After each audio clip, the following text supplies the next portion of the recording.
Good morning भाई सभी को। चलो भैया सबको गुड मॉर्निंग गुड मॉर्निंग। तो हम सबकी क्लास स्टार्ट हो चुकी है।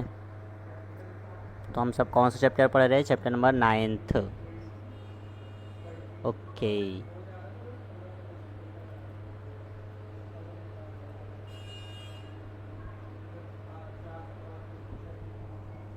तो आवाज़ वगैरह क्लियर है? एक बार आप लोग कमेंट बॉक्स में बता दीजिएगा। एक बार हम भी चेक कर ले रहे हैं भाई।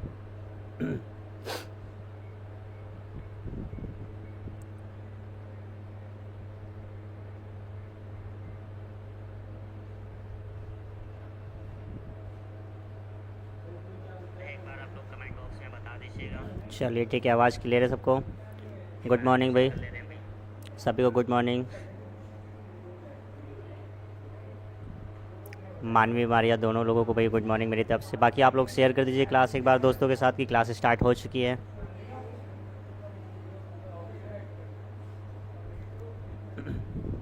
तो जैसा कि आप लोगों ने थंबनेल देख लिया, आज हम लोग पढ़ने वाले हैं एआई के बारे में, वीआर एआर के बारे में पढ़ेंगे, ब्लॉकचेन टेक्नोलॉजी क्या है इसके बारे में पढ़ेंगे, और कैसे भी कोई एक फ़िज़िकल ऑब्जेक्ट क्रिएट होता है। इन सभी टॉपिक्स के बारे में आज हम कवर करने वाले हैं इस क्लास में। ठीक है।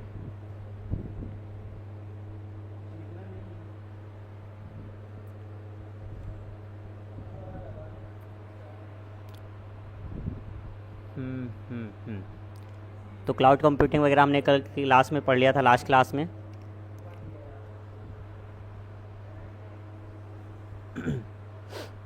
तो सबसे पहले जान लेते हैं एआर वीआर क्या है भाई। तो आइए स्टार्ट करते हैं फटाफट। आपने नाम तो सुना होगा, वीआर हेडसेट देखा होगा, सुना भी होगा, या फिर कई सारी ऐसी टेक्नोलॉजीज आपने सबने देखा होगा कि क्या किया जाता है, कोई भी आपका जो ऑब्जेक्ट है उसको बढ़िया तरीके से लोगों के सामने प्रेजेंट किया जाता है, जिससे ये फुल फॉर्म भी आपको पता होने चाहिए। क्या है आपका ए आर वी आर, इनके बारे में सबसे पहले जान लेते हैं। इसमें सबसे पहले जानेंगे हम ए आर के बारे में। तो ये क्या करता है भाई, इन्हेंस करता है आपके रियल वर्ल्ड को एक डिजिटल एलिमेंट्स को ऐड करते हुए। तो जो हमारे पास रियल वर्ल्ड्स हैं, जो हमारे पास रियल इन्वायरमेंट है, उसको अगर हम इन्हेंस करना चाहें, इन्हेंस करके चीज़ों को समझना चाहें, अच्छे से जानना चाहें, तो हम वहाँ पे कुछ डिजिटल एलिमेंट्स को ऐड करते हैं, और ये पॉसिबल हो पाता है आपका ए आर टेक्नोलॉजी की वजह से। ठीक है।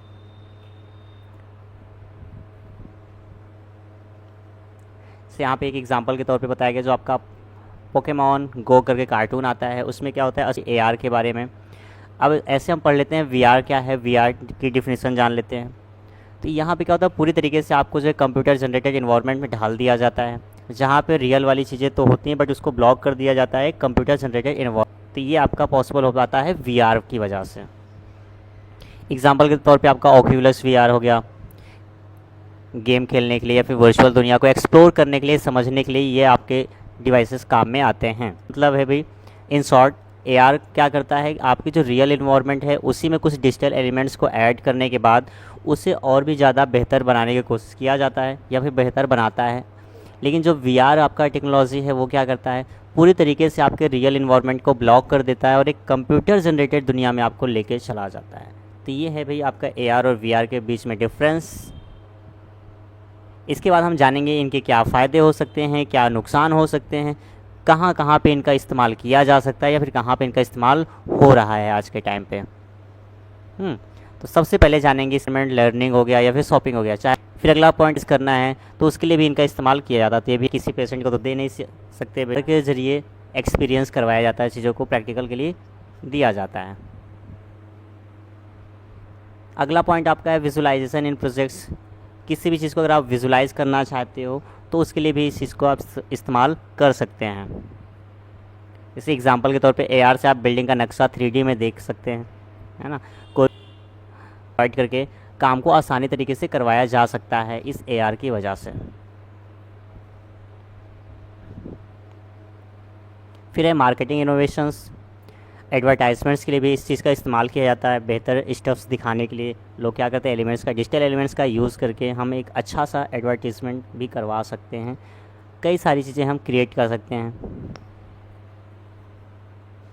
तो ये कुछ इसके फ़ायदे थे। अब इसके बाद हम बात करते हैं इसके नुकसान के। आपकी टेक्नोलॉजी, वो आपकी डिवाइस तो यही कहलाता है मेल फंक्शनिंग करना। तो टेक्निकल इशू आने के बाद क्या होता है, वो काम जो काम करने के लिए उनको बनाया जाता है वो दूसरे काम करना ये स्टार्ट कर देते हैं भैया, तो ये नुकसान है हमारे लिए, बुरे होते हैं। एक चीज़ को खरीद सके, ठीक है।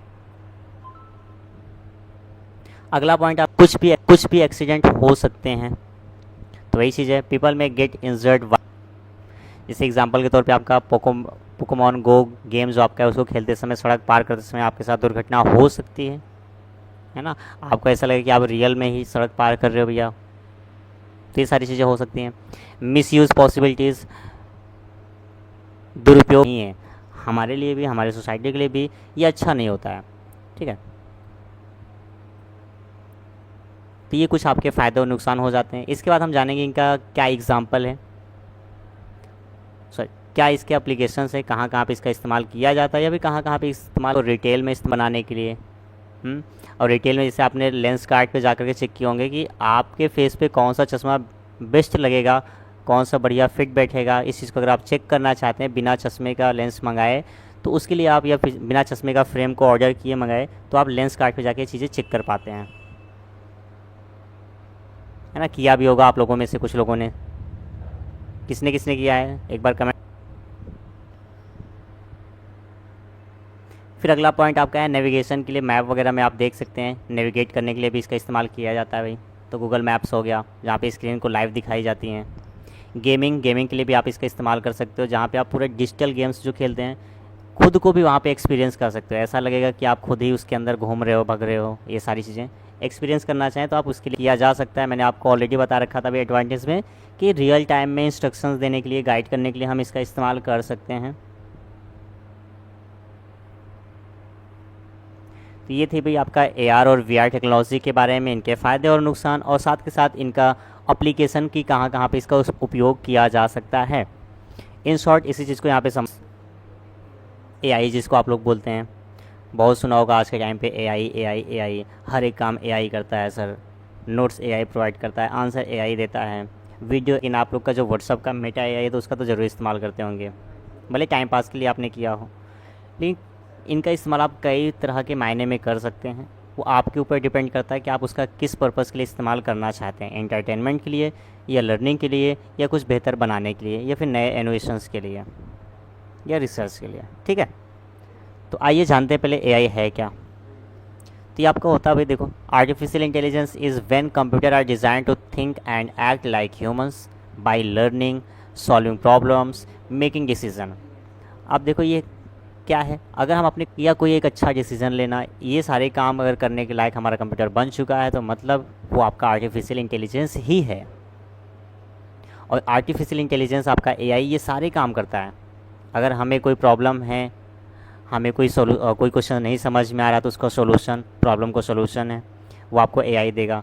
आप कोई चीज़ पढ़ना चाहते हो, चीज़ें होंगी वो आपको बताएगा, ठीक है। एग्जाम्पल के तौर पे यहाँ पे देखिए बताया गया, जैसे आपका वर्चुअल असिस्टेंट हो गए, जैसे सिरी हो गया, एलेक्सा हो गया, इन सभी का तो आप सबने इस्तेमाल देखा ही होगा, या फिर आपने शॉर्ट वीडियोस में इनका फ़नी मोमेंट्स भी देखे होंगे, फ़नी मेम्स भी देखे होंगे। मेम्स तो फ़नी होते ही हैं ऑलरेडी। अब ये जो आपके डिवाइसेस हैं, वर्चुअल असिस्टेंट्स हैं, ये हमारे, ठीक है ना। फिर अगला पॉइंट है AI कैन एनालाइज डेटा, ये डेटा को एनालाइज कर सकता है, पैटर्न को समझ सकता है, रिकग्नाइज पैटर्न। बट AI क्या करता है, पैटर्न को समझता है, डेटा को एनालाइज करता है, और डिसीजन भी लेना है तो बहुत तेज़ी से वो डिसीजन ले सकता है, क्योंकि उसके पास बहुत सारा डेटा है। अब बात कर लेते हैं इस AI को बनाया किसने, या फिर फादर ऑफ AI किसको कहा जाता है। तो फादर ऑफ AI भी कहा जाता है जॉन मैकार्थी को। तो जॉन मैकार्थी जो हैं, इनको फादर ऑफ AI बोला जाता है। यह कि एग्ज़ाम में कहीं अगर लिख के आएगा AI का जनक, तो आप बोलो नहीं सर ने तो ये बताया ही नहीं था, सर ने तो बोला था कि लिख के आएगा कि AI के पापा कौन है ना। ये बेसिक सी इन्फॉर्मेशन आप लोग को AI के बारे में पता होना चाहिए। अब इसके फ़ायदे और नुकसान, आज के टाइम पे तरह तरह के AI हैं जिनका आप इस्तेमाल करके अपने अलग अलग काम को निपटा सकते हैं शॉर्ट टर्म में और तेज़ी से। कुछ फ्री AI भी हैं आपके, कुछ पेड AI भी हैं, ठीक है।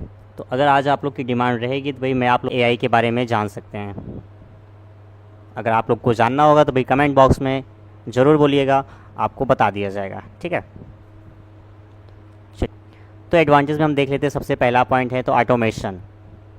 ऑटोमेशन मतलब होता है स्वचालन, जो खुद से चीज़ों को करे।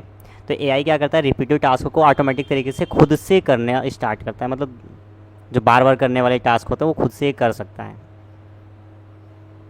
फिर है एक्यूरेसी, सटीकता जिसको बोलते हैं, है ना, चीज़ों को एकदम एक्यूरेट देगा, एरर फ्री प्रोवाइड करेगा रिजल्ट। तो reduces human error and increase efficiency, जो हम इंसानों से गलतियां होती हैं उसको ये कम करता है और इफ़िशियंसी को बढ़ाता है, मतलब कार्य क्षमता को बढ़ाता है।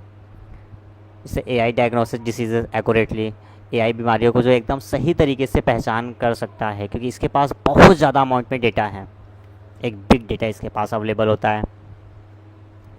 फिर अगला पॉइंट आपका है भाई बेटर डिसीजन मेकिंग। अगर हम एक सही निर्णय नहीं ले पा रहे हैं तो एआई को अगर हम सारी सिचुएशन समझाएं तो वो एक सही निर्णय लेने में हम, एग्जांपल के तौर पे businesses use AI to plan stock. जो बिज़नेस करने वाले लोग होते हैं या बड़ी बड़ी कंपनियां होती हैं वो एआई का इस्तेमाल करते हैं। आप भी कर सकते हो, ऐसा ज़रूरी नहीं कि बिज़नेस करने वाले लोग ही इस्तेमाल करें।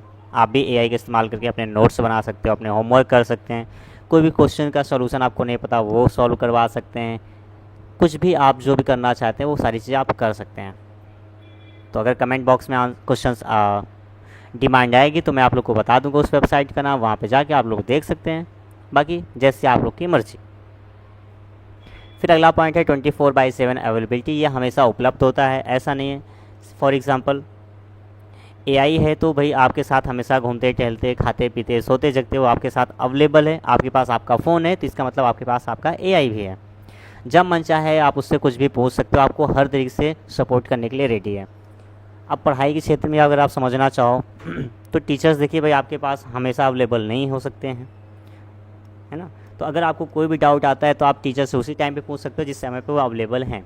बट अगर आप कभी भी पढ़ रहे हैं, एनी टाइम, रात में, दिन में, सोते जगते, ठंड में, बरसात में, कभी भी आपको कोई डाउट है तो आप क्या कर सकते हैं, अपना फ़ोन इस्तेमाल करें, अपने चाल दूरभाष यंत्र का इस्तेमाल करें और एआई के पास जाएं, उससे आप कुछ भी पूछ सकते हैं बिना थके, वो आपको लगातार बताते जाएगा, ठीक है। तो यही पॉइंट है आपका, AI work continuously without fatigue, बिना थके ये काम कर सकता है 24 घंटा सप्ताह के 7 दिन। कई तरह के आपके एआई पावर्ड वेबसाइट्स हैं जो आपको तुरंत के तुरंत सपोर्ट प्रोवाइड करते हैं। तो ये इसका एक बहुत बढ़िया फ़ायदा है। अब आप इसका सही दिशा में इस्तेमाल करते हो या फिर नेगेटिव वे में इस्तेमाल करते हैं, ये आप पे डिपेंड करता है। इनोवेशन एंड क्रिएटिविटी, नवाचार और रचनात्मकता को भी आप बढ़ा सकते हो। तो आप देख सकते हैं एआई क्या म्यूज़िक जनरेट कर सकता है, आर्टिकल लिख सकता है, वीडियो बना सकता है, यहाँ पे इमेज भी जनरेट कर सकता है, डॉक्यूमेंट्स भी क्रिएट कर सकता है। कई तरह के काम आपका जो एआई है वो करता है, ठीक है। तो ये इतने फ़ायदे हैं एआई के। फिर अगला पॉइंट आपका है डिसएडवांटेज। अगर इसके नुकसान की बात करें, क्या हानियाँ हैं, क्या कमियाँ हैं एआई से, तो फिर देखो जॉब लॉसेस, एआई के आने की वजह से जो हम इंसानों के कई तरह के जॉब हैं उसमें कमियां आ चुकी हैं, उनकी जॉब जा चुकी हैं। तो AI replace humans in repetitive jobs, जैसे रोबोट्स इन फैक्ट्रीज। आपके फैक्ट्रीज़ में अब क्या हो गए हैं, रोबोट्स काम करने लगे, जहाँ पे पहले वर्कर्स काम करते थे। तो उन वर्कर्स का काम अब रोबोट जब करेगा तो वर्कर्स का तो जॉब गया ना। तो यही आपका है जॉब रिप्लेस का एग्जाम्पल। बायस एंड डिस्क्रिमिनेशन, कभी कभी एआई क्या करता है, पक्षपात भी करता है, भेदभाव भी करता है। हो सकता है देखो फॉर एग्जांपल जैसे कि अगर कोई कंपनी है वहाँ पे एचआर की जगह पे एआई को उन लोगों ने इम्प्लीमेंट कर रखा है। अब जो एआई है वो रिज्यूम को देखेगा और उस रिज्यूम में लिखे गए डेटा के अकॉर्डिंग किसी व्यक्ति को हायर कर देता है। बट उस व्यक्ति के पास जो है उतनी अच्छी स्किल्स नहीं है, उसने सिर्फ सर्टिफिकेशन करवा रखा है और अपने रिज्यूम में वो चीज़ें मेंशन कर रखा है, बट उसके पास कोई प्रैक्टिकल नॉलेज नहीं है। और कहीं ना कहीं एक ऐसा व्यक्ति था जिसके पास प्रैक्टिकल नॉलेज तो था, बट एआई ने उसको क्या कर दिया है, कंसीडर नहीं किया है, उसको बाहर कर दिया है। तो होगा यही तो हुआ ना, बायस डिस्क्रिमिनेशन, भेदभाव हो गया, पक्षपात हो गया। एक ऐसे व्यक्ति को एआई ने हायर कर दिया जिसके पास प्रैक्टिकल नॉलेज नहीं है। तो ये समझ सकते हो आप लोग। एआई में एक अनफेयर डिसीजन, कई बार एआई जो है अनफेयर डिसीजन ले सकता है, लेता भी है। एग्जाम्पल वही आपको हायरिंग वाला एग्जाम्पल यहाँ पे लिखा गया है, ठीक है।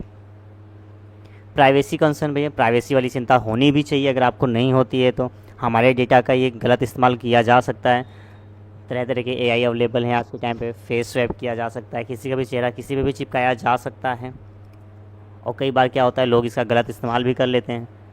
ओवर डिपेंडेंसी, अब ओवर डिपेंडेंसी हो चाहे आपका एआई हो या फिर इंटरनेट हो या कंप्यूटर, किसी पे भी अगर आप ज़्यादा से ज़्यादा डिपेंड होते हैं तो ये भी आपके लिए अच्छा नहीं है, नुकसानदेह है। अगर वो सिस्टम काम करना बंद कर दे या उसमें सर्वर में प्रॉब्लम हो जाए, कुछ भी हो सकता है, तो कहीं ना कि आप अगर उस पर ज़्यादा से ज़्यादा डिपेंड हैं तो भैया आपको प्रॉब्लम का सामना करना पड़ेगा। तो ह्यूमन में lose basic skill by relying on AI. For example, जैसे कि आज के टाइम पे क्या हो रहा है कि हम जो इंसान हैं, है ना, ये अपन इंसान हैं, जो हमारे दिमाग में मस्तिष्क में पहले से प्रॉब्लम सॉल्विंग वाली स्किल्स थी, आज के टाइम पे हम उसको खो चुके हैं। हम भूल गए कि वो प्रॉब्लम्स का सोल्यूशन हम खुद ढूंढ सकते हैं जो हमारा एआई कर रहा है ना। आप देखो कितना बढ़िया सा मैंने एक इंसान बना दिया है। ये चंगू भाई साहब बैठे हुए हैं, पढ़ रहे हैं। अंदर ऐसा हुनर है, ऐसा स्किल है, और हम किस पे डिपेंड हो चुके हैं? एआई पे। ये भी अगर नहीं समझ में आ रहा है तो बेसिक से एकदम एग्जांपल बता रहा हूँ। आज के टाइम पे आज की जनरेशन जो है, जबकि चाहें तो वो खुद ही उस चीज़ को कैलकुलेट कर सकते हैं, और पहले के लोगों को अगर आपने देखा होगा तो बड़ी से बड़ी कैलकुलेशंस को फिंगर टिप्स पे कर लेते हैं। क्यों? क्योंकि वो जानते हैं उनकी स्किल क्या है। तो यही होता है ओवर डिपेंडेंसी, ठीक है। और यहाँ पे एग्जांपल दिया, जैसे जीपीएस इस्तेमाल करने से लोग नक्शा पढ़ना भूल जाते हैं, हम भूल जाते हैं, समझ ही नहीं पाते हैं, क्योंकि हम किस पे डिपेंड हो चुके हैं? जीपीएस लोकेशन पे डिपेंड हो चुके हैं। तो ये कई तरह के नुकसान हो सकते हैं भाई। फिर अगला पॉइंट आपका है हाई कॉस्ट एंड कॉम्प्लेक्सिटी, महंगा और जटिलता। एआई को समझना, उस पर काम करना सबके बस की बात नहीं है, कम से कम आपके नुकसान है। जब सभी उसका इस्तेमाल ही नहीं कर सकते हैं, हर एक इंसान के बस की बात नहीं है, तो कहीं ना नुकसान है, ठीक है। एग्जाम्पल के तौर पर जैसे आपका सेल्फ ड्राइविंग कार्स हैं। अब जो सेल्फ ड्राइविंग कार्स हैं पहले तो इतने महंगे आते हैं, हर एक इंसान उसको ख़रीद सकता नहीं है, और जो ख़रीदेगा सिर्फ उसी को चलाना आएगा। हो सकता है जो जिसने ख़रीदा है उसको भी वो चलाना भी नहीं आता है। तो कई तरह के प्रॉब्लम्स का सामना करना पड़ सकता है। All clear? फिर इसके बाद हम इसके टाइप्स की बात करेंगे भैया कि कितने तरह के आपके एआई हो सकते हैं। तो टाइप्स ऑफ एआई तक पहुंचने से पहले आप लोग मुझे ये बता दो कि यहाँ तक सबको क्लियर है कि नहीं क्लियर है। एक बार कमेंट बॉक्स में जल्दी से रिप्लाई कर दीजिए।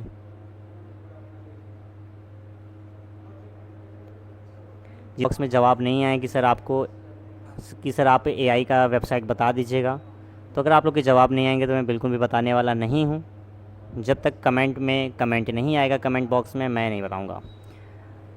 तो अगर आप लोग के कमेंट आज की क्लास में मुझे मिले, तो इस क्लास का लास्ट डे रहेगा इस चैप्टर का, तो कल की क्लास में आपको फिर मैं बता दूँगा, लेकिन कमेंट आने चाहिए तभी। क्यों एआई के बारे में आप लोगों ने कभी क्या सुन रखा है?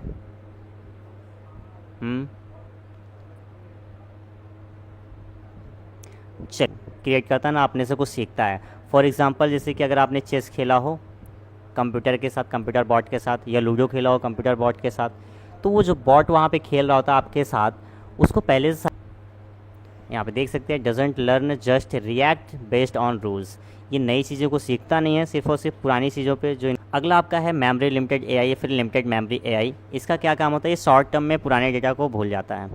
तो remember short term data for making decision लेने के लिए भैया शॉर्ट टर्म में डेटा को याद रखता है, उसके बाद भूल जाता है। फॉर एग्जाम्पल एग्जाम्पल के तौर पे आप देख सकते हैं, जो आपके चैट बॉट्स होते हैं वो आपके लास्ट मैसेज को क्या करते हैं? याद रखते हैं कुछ समय के लिए, उसके बाद भूल जाते हैं। फिर आपको उसको पूरी तरीके से समझाना पड़ता है कि आप किस बारे में बात कर रहे थे या फिर कौन सा टॉपिक उससे पूछ रहे थे। ये सारी चीज़ें होती हैं आपके मेमोरी लिमिटेड एआई या फिर लिमिटेड मेमोरी एआई के बारे में। फिर आपका है थ्योरी ऑफ माइंड, एक ऐसा एआई जो आपकी भावनाओं को समझ पाए। तो यही चीज़ होते हैं, जैसे कि आपके लिए हम सब हैं, है ना। टीचर्स आपकी भावनाओं को समझ जाते हैं, आपकी क्या डिमांड होने वाली है, ये चीज़ें हमें पहले से पता चल जाती हैं। तो ये अगर एक ऐसा एआई आपके पास है जो कि आपके इमोशंस को, आपके फीलिंग्स को समझ पा रहा है, तो इसका मतलब वो थ्योरी ऑफ माइंड एआई कहलाएगा, और जो कि अभी अंडर डेवलपिंग है, पूरी तरीके से डेवलप्ड नहीं हुआ है। और अगला है आपका सेल्फ अवेयर एआई। ये तो अभी तक सिर्फ एक कॉन्सेप्ट है, एक थ्योरी है, इसकी कल्पना की जा सकती है, इसको आप इमेजिन कर सकते हैं, अभी तक ये आया ही नहीं है। सेल्फ अवेयर एआई का मतलब एक ऐसा एआई जिसको खुद के एग्जिस्टेंस के बारे में पता हो, खुद से सारी चीज़ें वो अवेयरनेस। ये थे आपके टाइप्स ऑफ एआई, जो कि 4 टाइप्स ऑफ एआई थे। चलिए तो उम्मीद करते हैं भाई यहाँ तक सबको क्लियर हो गया होगा। अगला है आपका एप्लीकेशन ऑफ एआई। एआई के एप्लीकेशन क्या है, क्या उपयोग है, कहाँ पे उपयोग किया जा सकता है। तो एज अ वर्चुअल असिस्टेंट आप इसका इस्तेमाल कर सकते हैं। फॉर एग्जांपल आपके व्हाट्सएप पे लगा हुआ मेटा एआई, आपके स्नैपचैट पे लगा है स्नैपचैट का एआई, ये सारी चीज़ें हैं जो कि एज अ वर्चुअल असिस्टेंट काम करते हैं। और जैसे कि पहले कि आपके फ़ोन में क्या था, गूगल असिस्टेंट हुआ करता था, आज के टाइम पे क्या हो गया है, जेमिनाई कब्ज़ा करके बैठ चुका है। मेरी क्लास के स्टूडेंट्स एकदम नालायक हो चुके हैं, सब सो जाते हैं, फिर बाद में जब बोलते हैं कि सर नहीं आता है तो उनको मैं उठा के फेंक दूंगा खिड़की से बाहर। सब सो चुके हैं। यहाँ पे सिर्फ कोको पढ़ रहा है बैठ करके। कोको साथ के साथ नोट्स भी बना रहा है ना। Coco is the best student. Offline class में मेरा सबसे बेस्ट स्टूडेंट है, फेवरेट स्टूडेंट है रामलाल पोगो। और ये ऑनलाइन क्लास में हमारा सबसे फेवरेट स्टूडेंट है कोको, जो कि प्रॉपर तरीके से पढ़ता है, नोट्स बनाता है और चीज़ों को समझता है। और आप लोग एग्ज़ाम के टाइम पे देख लीजिएगा, सबसे बेस्ट करने वाला है कोको, है ना। सीखो नालायकों, कुछ तो सीखो, कोको से ही सीख लो।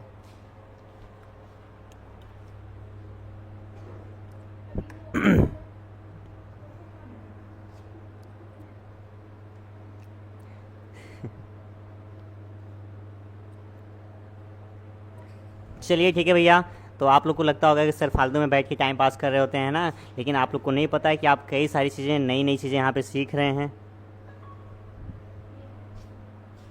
यह किया जाता है। आज के टाइम पे हर एक प्लेटफॉर्म पे एआई इम्प्लीमेंट हो चुका है, जो कि लोगों को सुझाव देता है कैसे वीडियोस उनके यूज़र्स को पसंद आता है। उसके अकॉर्डिंग क्या करता है, वो पुराने आपके डेटा को कलेक्ट करता है, उसको एनालाइज करता है, देन उसी के अकॉर्डिंग वो आपको चीज़ें सजेस्ट करता है, कंटेंट सजेशंस में आते हैं। जैसे आपका यूट्यूब हो गया या फिर इंस्टाग्राम ही है। क्यों? क्योंकि वो आपके पुराने एक्सपीरियंसेस को, पुराने डेटा को एनालाइज करता है। यही कारण है। स्वास्थ्य में भी एआई का इस्तेमाल किया जा सकता है। फॉर एग्जांपल बीमारियों के बारे में जल्द से पता लगाने के लिए कि भैया अगर आपके पास मान लीजिए एक रिपोर्ट है, आप रिलेटेड पूरी की पूरी डेटा एकदम सामने आपके रख देगा और अच्छे से आपको समझा भी देगा कि आपको कौन सी बीमारी है, क्या हुआ है, कैसे हुआ, कब तक ठीक हो गया कि नहीं ठीक हो गया। आप कहीं ऐसा तो नहीं है कि हम अंकर दैन ह्यूमंस, हम इंसानों से ज़्यादा तेज़ी से क्या कर सकता है, बीमारी को पहचान सकता है, उसका पता लगा सकता है। ऑटोनॉमस व्हीकल्स, स्वचालित वाहन बनाए जाते हैं, उसमें भी भाई आज के टाइम पे जैसे आपके सेल्फ ड्राइविंग कार्स हैं, वहाँ पे भी एआई का इस्तेमाल किया जा रहा है, एक सुरक्षित नेविगेशन के लिए, सही से चीज़ों को देखने के लिए, समझने के लिए। फिर फ्रॉड डिटेक्शन, फ्रॉड को डिटेक्ट करने के लिए भी आज के टाइम पे एआई का इस्तेमाल किया जा रहा है। आइडेंटिफाइज अनयूजुअल ट्रांजेक्शंस, जितना एआई के बारे में अभी तक पढ़ा है वो सारी चीज़ें इस पैराग्राफ से आप समझ जाओगे। क्लियर है? चलिए फिर इसके बाद हम पढ़ते हैं ब्लॉकचेन क्या है। ये ब्लॉकचेन भी आपकी एक टेक्नोलॉजी है, जहाँ पे हमारा डेटा क्या होता है, छोटे छोटे ब्लॉक्स में कई सारे कंप्यूटर्स के बीच में स्टोर होता है, मतलब कि डिस्ट्रीब्यूटेड रहता है। इसको कोई जल्दी से एक्सेस नहीं कर सकता, हैक नहीं कर सकता, पूरी तरीके से सिक्योर है। और यहाँ पे ट्रांसपेरेंसी भी होता है कि हर एक कंप्यूटर में स्टोर डेटा पे बैठा यूज़र सारे डेटा को देख सकता है, या फिर उस नेटवर्क पे जितने लोग हैं वो सभी एक दूसरे के डेटा को क्या कर सकते हैं, देख सकते हैं। क्लियर है? इसीलिए आप लोगों ने अगर नेटवर्क मार्केटिंग वालों से अगर आपका कभी पाला पड़ा हो, जो बोलते हैं भैया आप जो है 2 लोगों को जोड़ो आपको कंपनी इतना प्रॉफिट देगी, आप देख सकते हो हम 1 घंटे में इतना कमाते हैं, 1 दिन में इतना कमाते हैं, महीने भर में हमारी इतनी अर्निंग है, हमारे बॉस कितनी अर्निंग है। क्यों पॉसिबल हो पाता है? क्योंकि उनका पूरा का पूरा सिस्टम ब्लॉकचेन टेक्नोलॉजी पे काम करता है। और जब कोई भी सिस्टम हमारा ब्लॉकचेन टेक्नोलॉजी पे काम करता है तो आपको पता होना चाहिए। तो चलिए जानते हैं भैया, ब्लॉकचेन एक डिजिटल नोटबुक की तरह है जो लेन देन को सुरक्षित, पारदर्शी और बदली ना जा सकने वाली तरीके से कंप्यूटर में रिकॉर्ड करता है। एक ऐसी नोटबुक, एक ऐसा डिजिटल रिकॉर्ड जहाँ पे आप कोई भी चीज़ सिक्योर तरीके से ऐड कर सकते हैं, रिकॉर्ड कर सकते हैं। ट्रांसपेरेंसी भी वहाँ पे होती है और उसे चेंज नहीं किया जा सकता है। चीज़ें म्यूटेबल नहीं होती हैं, चीज़ें इम्यूटेबल होती हैं। उम्मीद करता हूँ भैया यहाँ तक सबको क्लियर हो गया होगा। बदली ना जा सकने वाली चीज़ें मतलब ये है कि भैया चीज़ें इम्यूटेबल हैं, अनचेंजेबल जिसको बोलते हैं हम।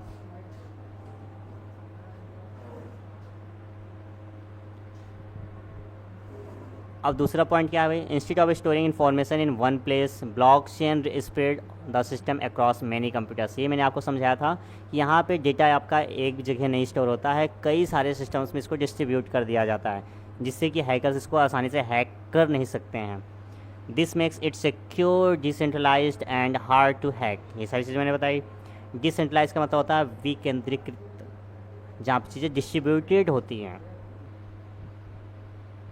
ट्राई करते हैं, अगर वहीं से रिकनेक्ट हुआ तो ठीक है, अदरवाइज़ फिर आज की क्लास यहीं पे ख़त्म करते हैं। ट्राई करते हैं, अगर वहीं से रिकनेक्ट हुआ तो ठीक है, अदरवाइज। चलो भाई, तो हम सब आप वापस से आ चुके हैं लाइव। चलो भाई, तो हम सब आप वापस से आ चुके हैं।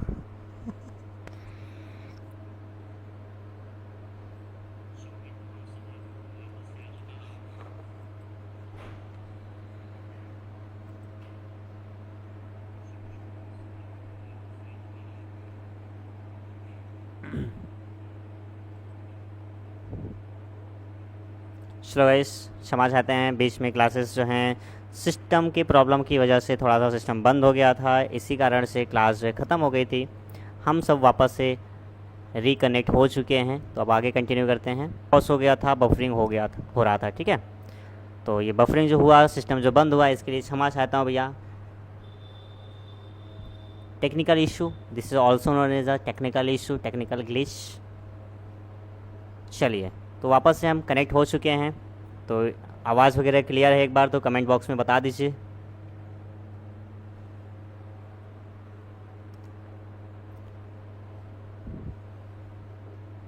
तो समझ रहे थे हम यहाँ पे ब्लॉकचेन टेक्नोलॉजी के बारे में, तो उम्मीद करता हूँ सभी ब्लॉकचेन समझ गए होंगे। अगर एक सिंपल से शब्दों में बोला जाए तो एक ऐसी टेक्नोलॉजी जहाँ पे चीज़ें एक जगह पे ना रह करके कई जगह पे बटी हुई होती हैं, डिस्ट्रीब्यूट का, और इसकी वजह से पॉसिबल, और ये पॉसिबल ही नहीं है कर पाना। आप एक बार सिस्टम हैक करोगे बच जाओगे, दूसरी बार करोगे बच जाओगे, कितने सिस्टम्स को आप हैक करोगे, कभी ना कभी तो पकड़े जाओगे। तो वही चीज़ है।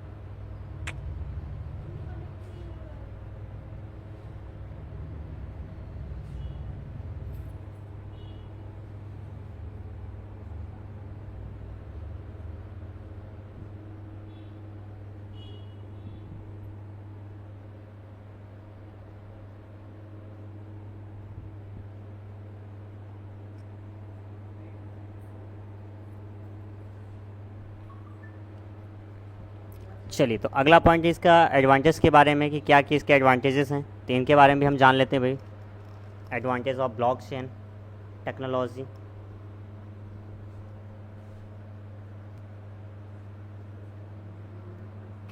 तो पहला पॉइंट है इसका हाई सिक्योरिटी, बहुत ज़्यादा सिक्योर है।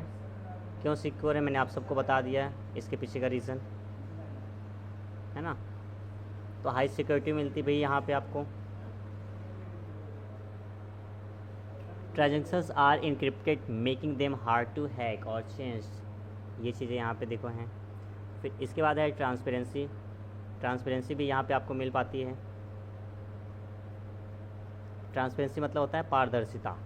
चीज़ें अगर पारदर्शी हैं तो इसका मतलब यही है कि आप जो काम कर रहे हैं वो सबको दिखाई पड़ेगा।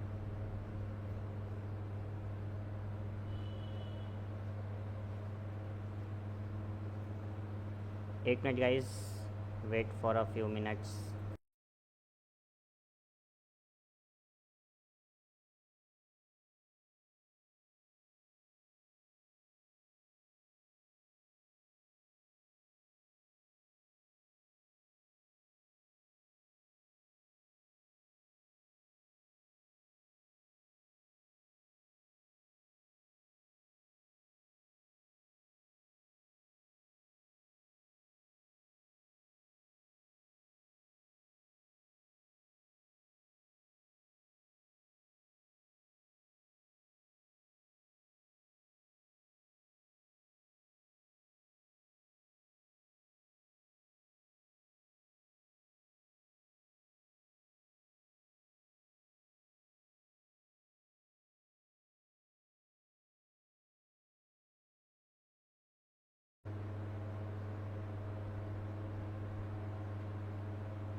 चेक कीजिए वीडियो एंड हो गया कि नहीं।